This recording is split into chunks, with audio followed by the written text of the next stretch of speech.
আজকে আপনাদেরকে জানাবো মহানবী সাল্লাল্লাহু আলাইহি ওয়াসাল্লামের কিছু মুজিজা সম্পর্কে।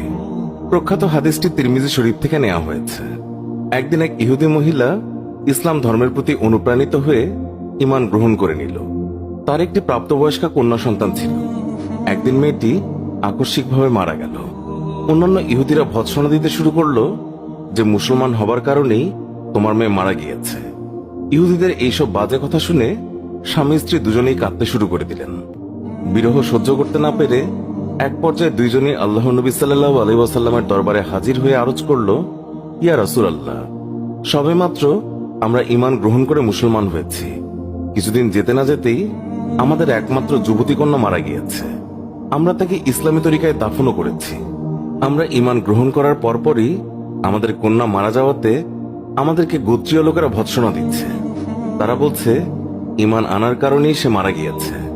নবী করিম সাল্লাল্লাহু আলাইহি ওয়াসাল্লাম তাদের বিবরণ শুনে বললেন, তোমরা আমাকে তার কবরের পাশে নিয়ে চলো। রাসূলের নির্দেশ মোতাবেক তারা তাকে একটি পাহাড়ের পাদদেশে নিয়ে গেল। সেখানে দাঁড়িয়ে ইশারা করে বলল, ওই যে পাহাড়ের উঁচুতে আমার মেয়ের কবর। এরপর নবী করিম সাল্লাল্লাহু আলাইহি ওয়াসাল্লাম নিচে দাঁড়িয়ে বললেন, হে আল্লাহর বান্দা, নবী করিম সাল্লাল্লাহু আলাইহি ওয়াসাল্লাম ডাকছে, তুমি বেরিয়ে এসো। নবীজির এই কথা শুনে সাথে সাথে কবর চিরে মেয়েটি বেরিয়ে এলো এবং ছুটে গিয়ে মা বাবার সঙ্গে সাক্ষাৎ করল।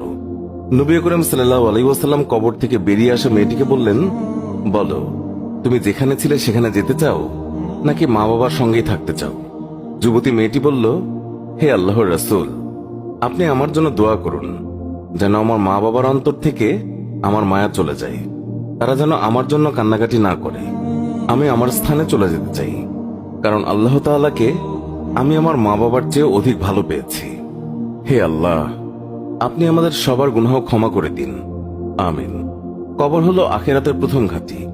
হাদিসে আছে, হযরত উসমান রাদিয়াল্লাহু তাআলা আনহু তিনি যখন কোনো কবরের পাশে দাঁড়াতেন তখন এমন ভাবে কাঁদতেন যে নিজের দাড়ি মুবারক ভিজে যেত।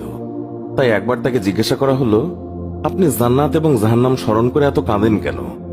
যতটুকু কাঁদেন কবর দেখে, এর কারণ কি? তিনি বললেন, রাসূলুল্লাহ সাল্লাল্লাহু আলাইহি ওয়াসাল্লাম বলেছেন, কবর হচ্ছে আখিরাতের প্রথম ঘাঁটি। এখানে যদি কেউ রক্ষা পেয়ে যায় তাহলে পরবর্তী সব ঘাঁটি তার জন্য সহজ হয়ে যাবে, আর এখানে যদি কেউ রক্ষা না পায় তাহলে পরবর্তী সব ঘাঁটি তার জন্য খুব কঠিন হবে।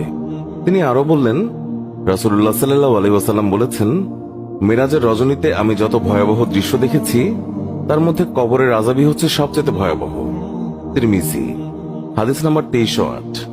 কবরের আযাব সম্পর্কে অসংখ্য অগণিত আয়াত এবং হাদিস রয়েছে, যা থেকে স্পষ্ট বোঝা যায়